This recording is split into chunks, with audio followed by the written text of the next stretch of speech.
Hello, Sac Scientists again. Here we are. It's episode 2. Hopefully you were able to watch episode 1.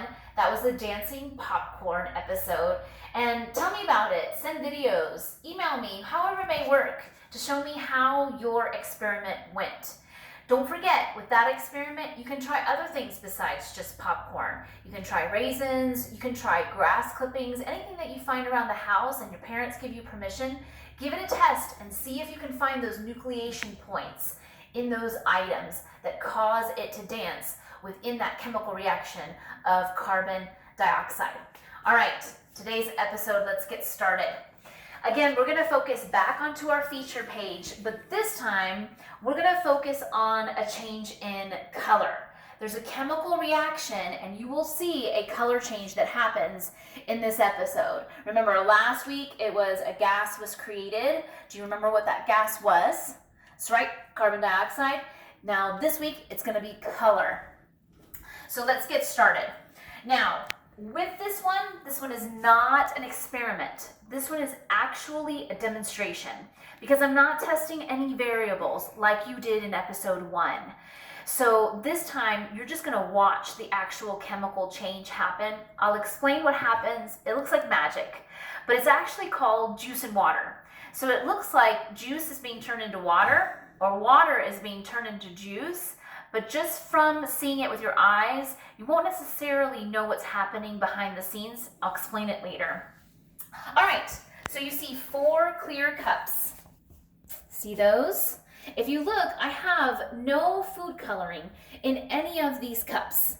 And then I have my flask right here. This is my Erlenmeyer flask. And again, water. In the background, you will see a repeat of vinegar. You saw that last week. Vinegar is considered an acid. And then you'll see ammonia. You may have this in your house too. Again, this one is not an experiment. It's just a demonstration. So no need to be meddling with any of these products at home without any type of parent supervision. So here's ammonia, another clear substance. And then I just used water. All right, so I'm gonna take my flask and I'm gonna pour it into this cup right here.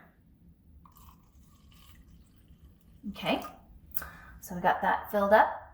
How about here? That looks like water, right? Over here, oh, this looks like juice. That's interesting. Over here, water, clear. Over here, oh, juice. Interesting. What do you think is happening here? Water, juice, water, juice. Is there a possibility of creating water into juice and juice back into water? Let's give it a try. So I'm gonna pour my water cups back into the flask. Here goes the other one. Then I'm gonna take my juice cups. Now watch carefully in the flask. Whoa, what just happened there? Again, the other one. Whoa, what just happened there? So now juice is water? How could that happen? Well, you saw chemistry change. An actual chemical reaction happened. There was a color change, which indicates that there was a chemical reaction. So it wasn't necessarily water or juice. And again, none of these can I ever drink out of since there are some unknown chemicals in them.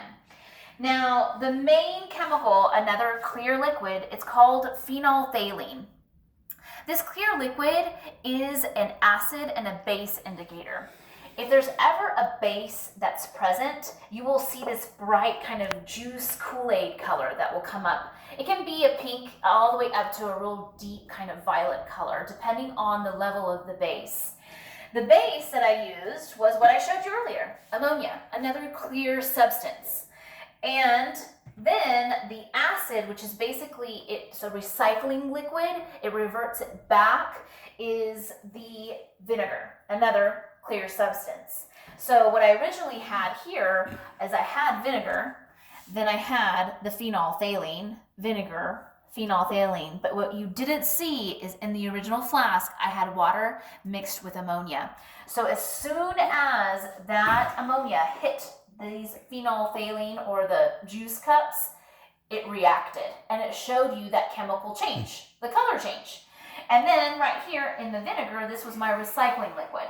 So the vinegar was in cup 1 and 3.